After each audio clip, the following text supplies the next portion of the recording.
Hello everyone, कैसे हैं आप सभी लोग। आई होप कि बेहतर होंगे। तो आज का जो हमारा टॉपिक है वो है राज्यसभा। हम लोग इससे पहले टॉपिक में पढ़े थे विधायक के बारे में। हम लोग इससे पहले के टॉपिक में पढ़े थे विधायिका के बारे में और उसी में हम लोग पढ़े थे राज्यसभा अलग से। देखिए हम लोग जो पढ़े थे पिछले वीडियो में कि संसद का जो गठन होता है वो 3 स्तर पे होता है। पहला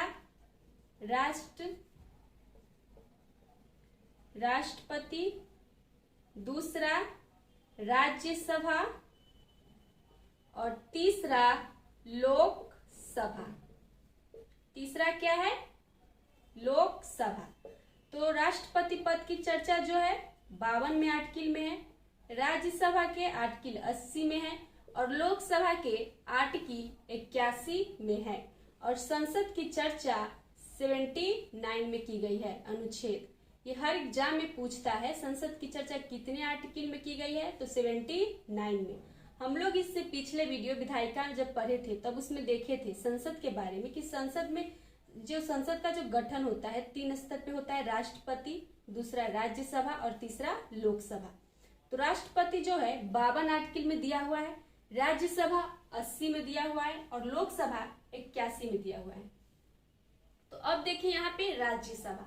राज्यसभा को उच्च सदन, अस्थाई सदन और विशेषज्ञ सदन के नाम से जानते हैं। राज्यसभा का 3 नाम है। पहला उच्च सदन, अस्थाई सदन और विशेषज्ञ सदन। इसको 3 सदन के नाम से हम लोग जानते हैं। इनकी संरचना देखिए कि राज्यसभा में की संरचना क्या है।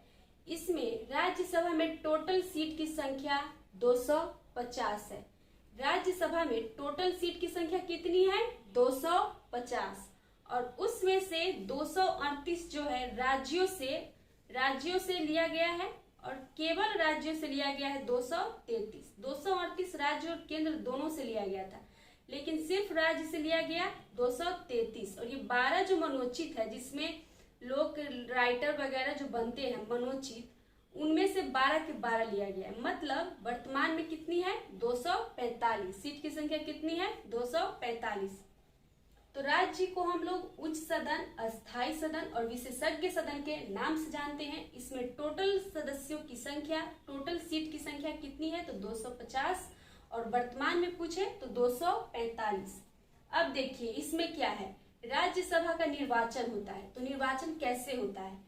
यहाँ पे राज्य और संघ शासित प्रदेश को मिलाकर के, जो भी राज्य और संघ शासित प्रदेश है उसको मिलाकर के इनका निर्वाचन होता है। इनका निर्वाचन जो है अप्रत्यक्ष होता है।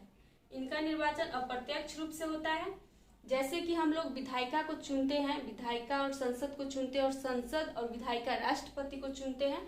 तो जो संसद और विधायिका राष्ट्रपति को चुनते हैं वो अप्रत्यक्ष हो गया। उसे हम लोग जो चुनते हैं, जनता जो चुनती है वो प्रत्यक्ष होती है। यहाँ पे राज्यों के विधानसभा द्वारा इसका निर्वाचन किया जाता है। और यहाँ पे जो राज्यसभा है इसका कार्यकाल कितना है? तो 6 वर्ष। कार्यकाल कितना है? 6 वर्ष।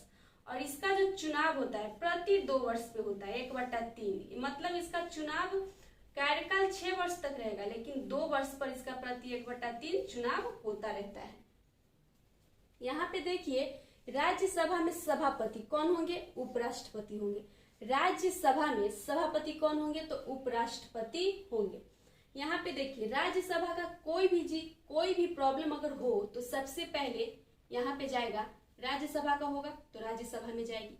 जैसे कि यहाँ पे देखिए धन विधेयक से संबंधित कोई मामला अगर होता है तो सबसे पहले लोकसभा में जाता है, लेकिन यहाँ पे जो मामला होगी वहां पे पहले राज्यसभा में जाएगी। तो यहाँ पे हम लोग देख लिए, इसको हम उच्च सदन के नाम से जानते हैं और ये अस्थाई सदन है, इसे विशेषज्ञ सदन कहते हैं। इसमें टोटल सीट की संख्या 250 है। राज्यसभा की चर्चा की गई है आर्टिकल 80 में और इसमें जो है संसद जो है 79 है। राज्यसभा जो पहले जाता है, देखिए राष्ट्रपति के पर अगर महाभियोग लगता है तो राज्यसभा और लोकसभा दोनों में पेश किए जाते हैं, लेकिन इसमें क्या है, केवल राज्यसभा में जाएगी, पहले राज्यसभा में जाएगी। तो हम लोगों ने देख लिया यहाँ पे टोटल सीट की संख्या कितनी है? तो 250 है। वर्तमान में कितनी है? तो 245 है। और हम लोग राष्ट्रपति में जो पढ़े थे कि राष्ट्रपति बनने के लिए क्या योग्यता होनी चाहिए, तो हम लोग पढ़े थे कि भारत का नागरिक होना चाहिए, तो इसमें भी राज्यसभा बनने के लिए इनकी योग्यता क्या है, तो भारत की नागरिक होना चाहिए। उसमें पढ़े थे 35 वर्ष एज होना चाहिए, लेकिन राज्यसभा बनने के लिए मिनिमम एज 30 वर्ष होनी चाहिए, और किसी भी लाभ के पद पर नहीं होनी चाहिए, मानसिक रूप से स्वस्थ हो, मतलब पागल नहीं हो, और संसद के पद पर हो। यहाँ पे देखिए राज्यसभा में मिनिमम एज है 30 वर्ष। एक चीज यहाँ पे समझिए, यहाँ पे देखिए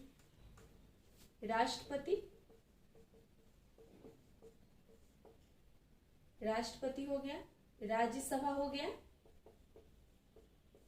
और लोकसभा हो गया। लोकसभा, तो लोकसभा में मिनिमम एज 25 वर्ष, 30 वर्ष और 35 वर्ष। इस तरीके से हम याद कर सकते हैं, इधर से बढ़ता जा रहा है, 25 से 30, 30 से 35। तो लोकसभा में जाने के लिए मिनिमम एज 25 होना चाहिए, राज्यसभा में जाने के लिए 30 वर्ष होना चाहिए, और राष्ट्रपति बनने के लिए 35 वर्ष होना चाहिए। तो आज का टॉपिक देखे हैं राज्यसभा, जो कि बहुत ही इंपॉर्टेंट है। और आप लोग हमारे वीडियो को देखने के बाद लाइक और सब्सक्राइब जरूर करें, हमें अच्छा लगेगा, और हो सके तो कमेंट भी करें।